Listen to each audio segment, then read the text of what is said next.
IELTS 14, Tests 1 to 4. Published by Cambridge University Press and Uckles 2019. This recording is copyright. Test 1. You will hear a number of different recordings and you will have to answer questions on what you hear. There will be time for you to read the instructions and questions, and you will have a chance to check your work. All the recordings will be played once only. The test is in 4 sections. At the end of the test, you will be given 10 minutes to transfer your answers to an answer sheet. Now turn to Section 1.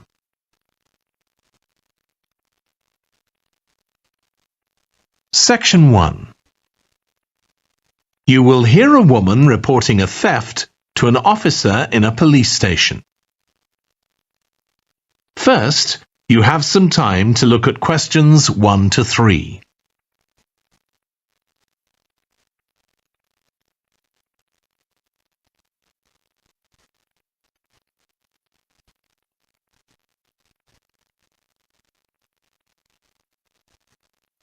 You will see that there is an example that has been done for you. On this occasion only, the conversation relating to this will be played first.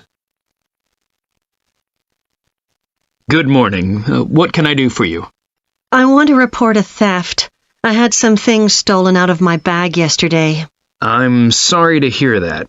Right, so I'll need to take a few details. Can I start with your name? Louise Taylor.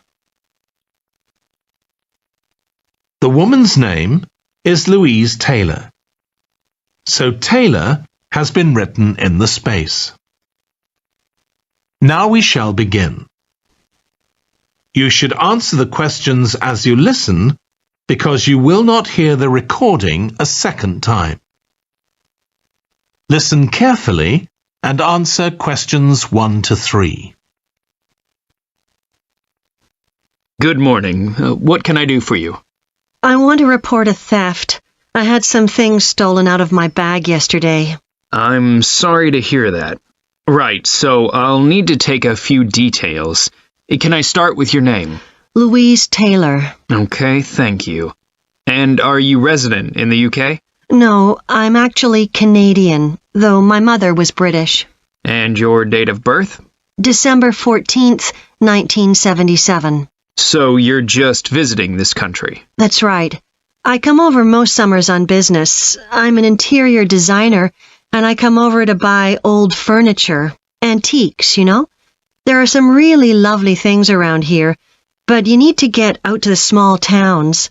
I've had a really good trip this year, until this happened. Okay. So you've been here quite a while? Yes, I'm here for 2 months. I go back next week. So, may I ask where you're staying now? Well, at present, I've got a place at Park Apartments. That's on King Street.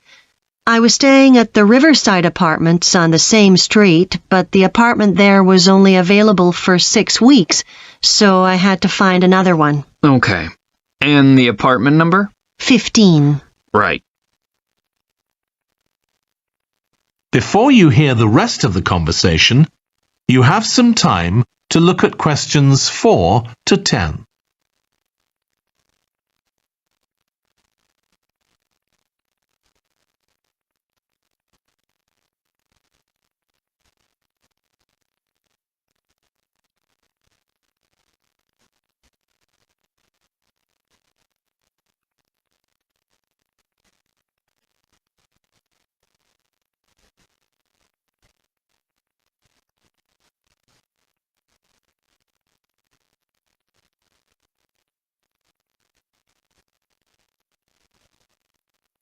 Now listen and answer questions 4 to 10. Now, I need to take some details of the theft. So, you said you had some things stolen out of your bag? That's right. And were you actually carrying the bag when the theft took place? Yes. I really can't understand it. I had my backpack on, and I went into a supermarket to buy a few things, and when I opened it up, my wallet wasn't there. And what did your wallet have in it?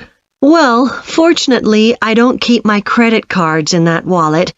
I keep them with my passport in an inside compartment in my backpack, but there was quite a bit of cash there, about £250 sterling, I should think.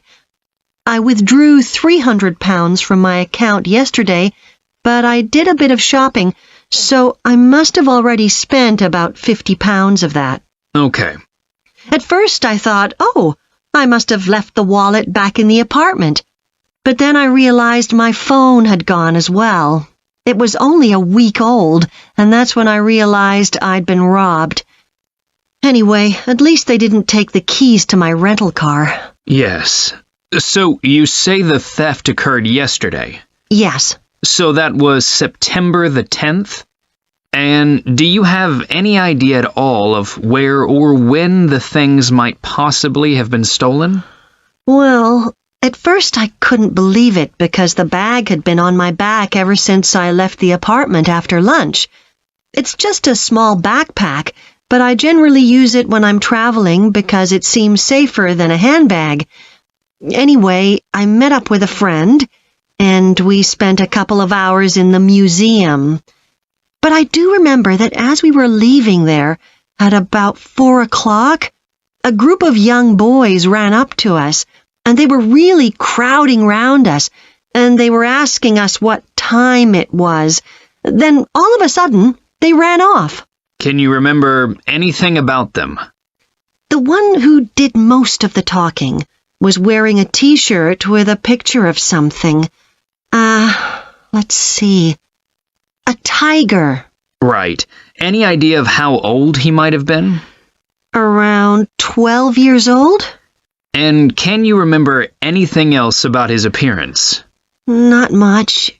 He was quite thin. Color of hair? I do remember that. He was blonde. All the others were dark-haired. And any details of the others? Not really. They came and went so quickly. Right. So what I'm going to do now is give you a crime reference number so you can contact your insurance company. So this is 10 digits.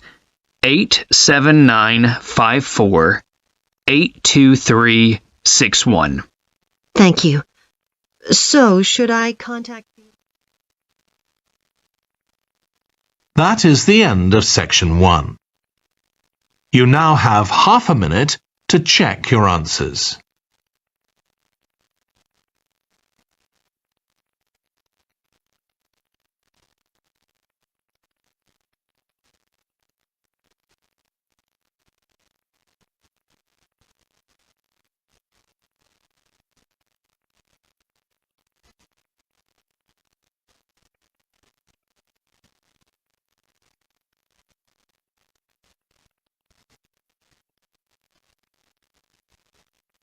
Now turn to section 2.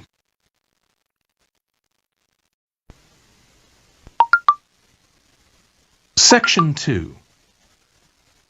You will hear a manager giving a welcome talk to a group of apprentices who are starting their training at the company.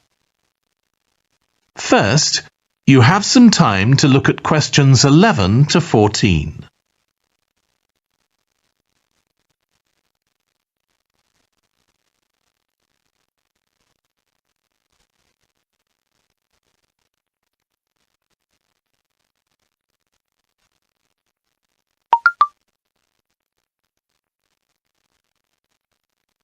Now listen carefully and answer questions 11 to 14.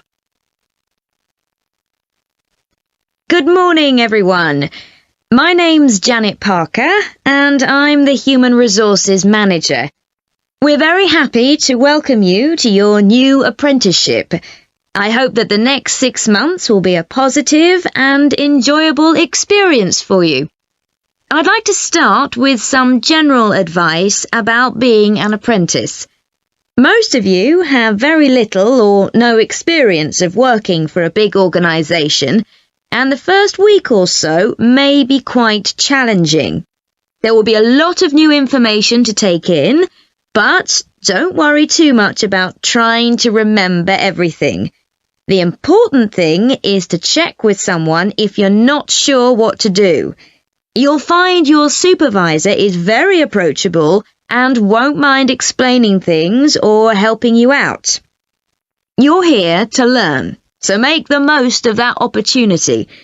You'll be spending time in different departments during your first week, so make an effort to talk to as many people as possible about their work. You'll make some new friends and find out lots of useful information. As well as having a supervisor, you'll each be assigned a mentor. This person will be someone who's recently completed an apprenticeship, and you'll meet with them on a weekly basis. Their role is to provide help and support throughout your apprenticeship. Of course, this doesn't mean they'll actually do any of your work for you. Instead, they'll be asking you about what goals you've achieved so far, as well as helping you to identify any areas for improvement. You can also discuss your more long-term ambitions with them as well. Before you hear the rest of the talk, you have some time to look at questions 15 to 20.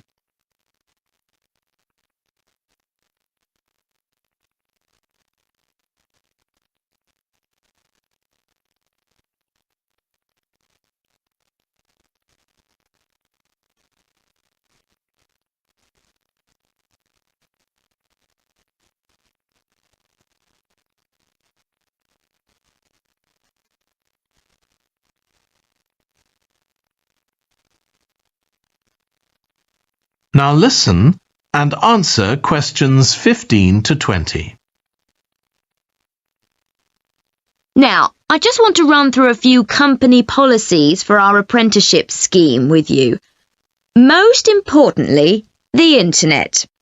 As part of your job, you'll be doing some research online, so obviously you'll have unlimited access for that. But please don't use it for personal use. You'll have your own phones for that. Some of you have already asked me about flexible working. After your probationary 3-month period, some of you will be eligible for this, but it will depend on which department you're in and what your personal circumstances are, so please don't assume you'll automatically be permitted to do this. I want to make sure there's no confusion about our holiday policy. Apart from any statutory public holidays, we ask that you don't book any holidays until after your 6-month apprenticeship has finished. Time off should only be taken if you are unwell. Please speak to your supervisor if this is going to be a problem. You'll be expected to work a 40-hour week, but there may be opportunities to do overtime during busy periods. Although you're not required to do this, it can be a valuable experience, so we advise you to take it up if possible. Obviously, we understand that people do have commitments outside work, so don't worry if there are times when you are unavailable. As you know, we don't have a formal dress code here. You may wear casual clothes as long as they're practical. And the only restriction for shoes we have is on high heels for health and safety reasons. Comfortable shoes like trainers are preferable. There's a heavily subsidised canteen on site where you can get hot meals or salads cheaply. Snacks and drinks are also provided, so we've decided to introduce a no-packed lunch policy. This is partly to encourage healthy eating at work, and partly to stop people from eating at their workstation, which is unhygienic. Okay, moving on to... That is the end of section 2. You now have half a minute to check your answers.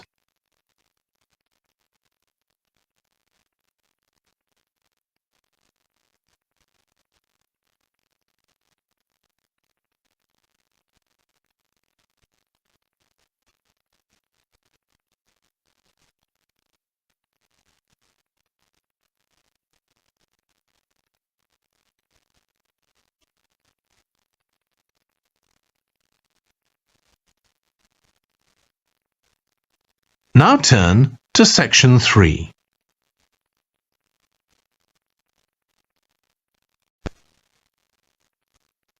Section 3. You will hear two urban planning students, called Carla and Rob, discussing their presentation on cities built by the sea, following instructions from their tutor. First, you have some time to look at questions 21 to 25.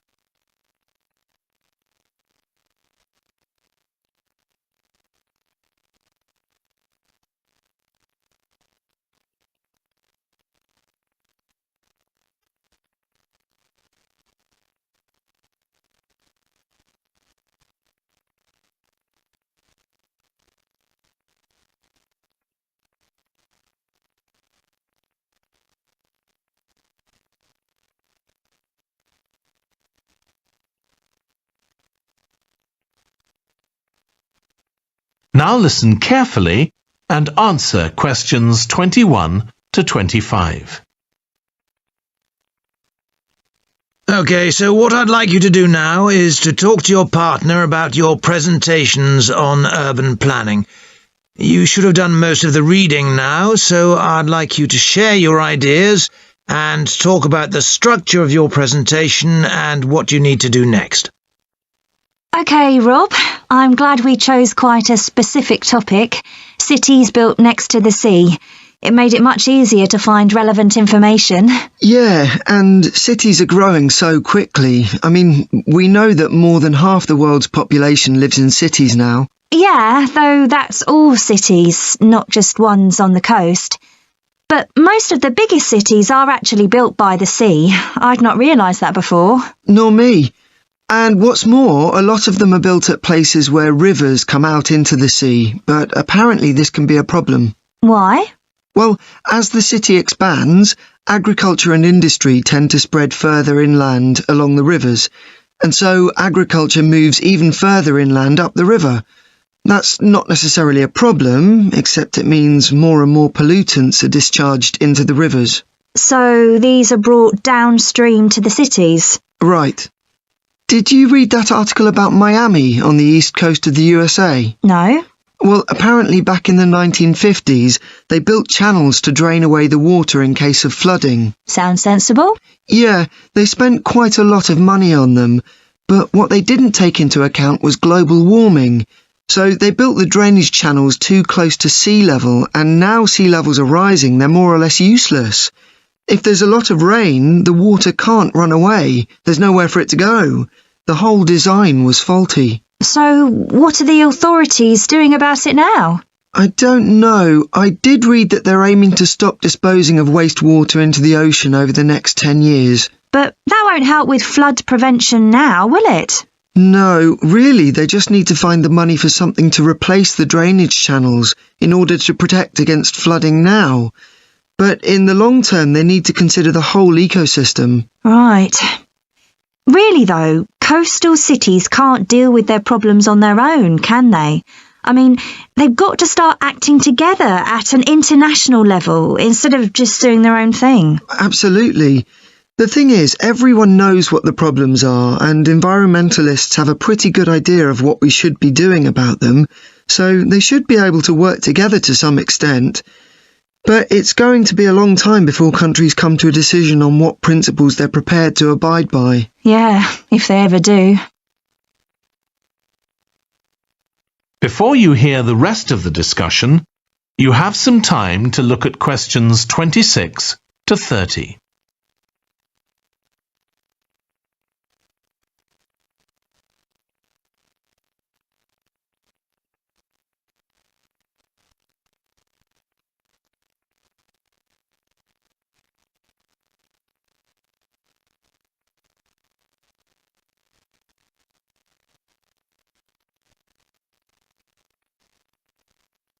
Now listen and answer questions 26 to 30. So, I think we've probably got enough for our presentation. It's only 15 minutes. OK, so I suppose we'll begin with some general historical background about why coastal cities were established. but we don't want to spend too long on that. The other students will already know a bit about it. It's all to do with communications and so on. Yes. We should mention some geographical factors, things like wetlands and river estuaries and coastal erosion and so on.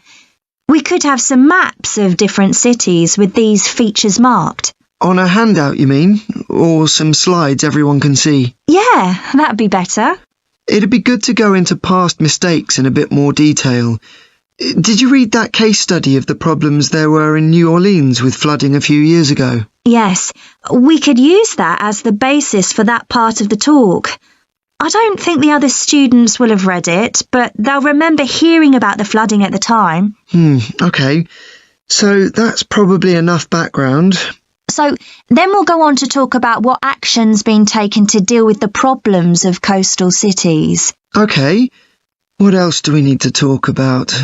Maybe something on future risks, looking more at the long term if populations continue to grow? Yeah, we'll need to do a bit of work there.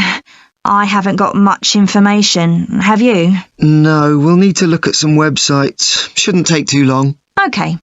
And I think we should end by talking about international implications.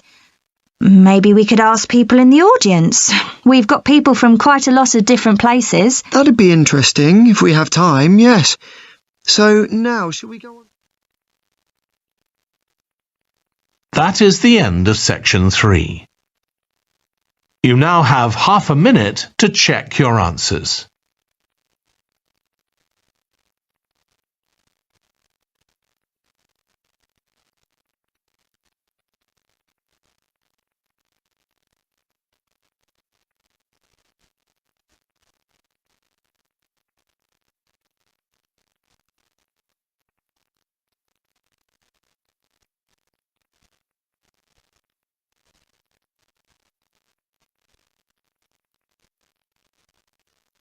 Now turn to section 4.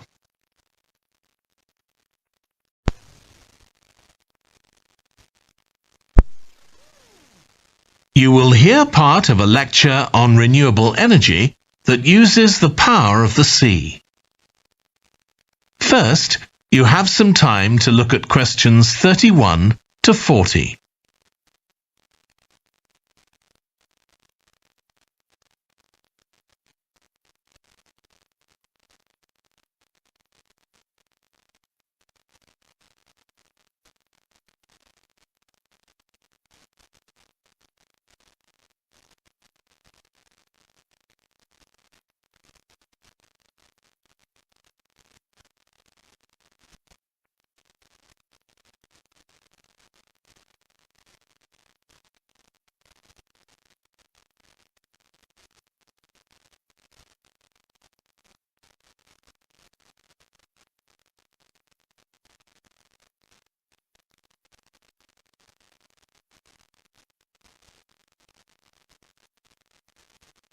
Now listen carefully and answer questions 31 to 40.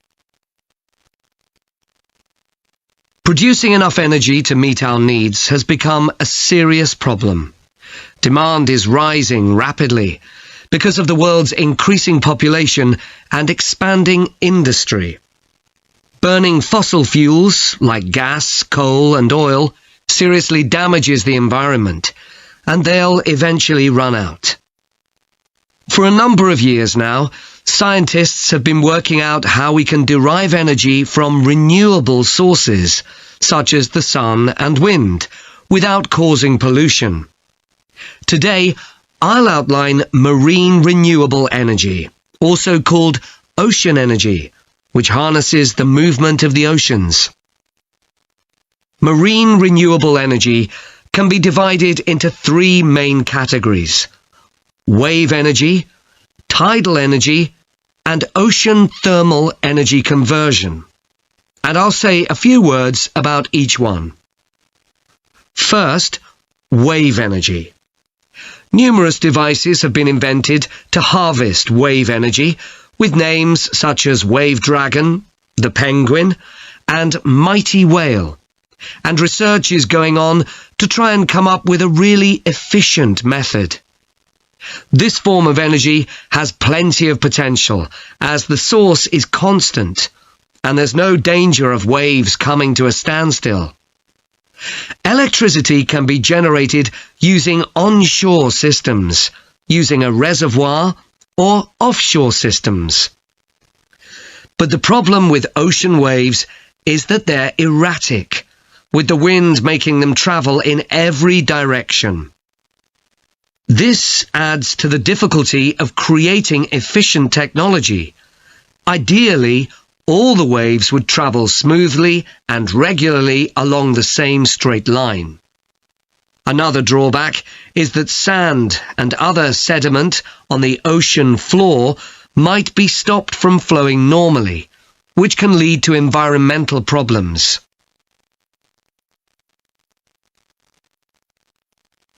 The second category of marine energy that I'll mention is tidal energy. One major advantage of using the tide rather than waves as a source of energy is that it's predictable. We know the exact times of high and low tides for years to come. For tidal energy to be effective, the difference between high and low tides needs to be at least 5 meters. And this occurs naturally in only about 40 places on Earth. But the right conditions can be created by constructing a tidal lagoon, an area of seawater separated from the sea. One current plan is to create a tidal lagoon on the coast of Wales. This will be an area of water within a bay at Swansea, sheltered by a U-shaped breakwater, or dam, built out from the coast. The breakwater will contain 16 hydro turbines, and as the tide rises, water rushes through the breakwater, activating the turbines, which turn a generator to produce electricity. Then, for 3 hours as the tide goes out, the water is held back within the breakwater, increasing the difference in water level until it's several meters higher within the lagoon than in the open sea. Then, in order to release the stored water, gates in the breakwater are opened. It pours powerfully out of the lagoon, driving the turbines in the breakwater in the opposite direction and again generating thousands of megawatts of electricity. As there are 2 high tides a day, this lagoon scheme would generate electricity 4 times a day, every day, for a total of around 14 hours in every 24, and enough electricity for over 150,000 homes. This system has quite a lot in its favour. Unlike solar and wind energy, it doesn't depend on the weather.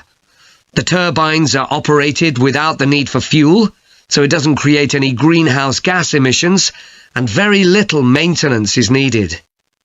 It's estimated that electricity generated in this way will be relatively cheap, and that manufacturing the components would create more than 2,000 jobs, a big boost to the local economy. On the other hand, there are fears that lagoons might harm both fish and birds, for example by disturbing migration patterns and causing a build-up of silt, affecting local ecosystems. There are other forms of tidal energy, but I'll go on to the third category of marine energy, ocean thermal energy conversion. This depends on there being a big difference in temperature between surface water and the water a couple of kilometres below the surface, and this occurs in tropical coastal areas. The idea is to bring cold water up to the surface using a submerged pipe. The concept dates back to 1881, when... That is the end of section 4. You now have half a minute to check your answers.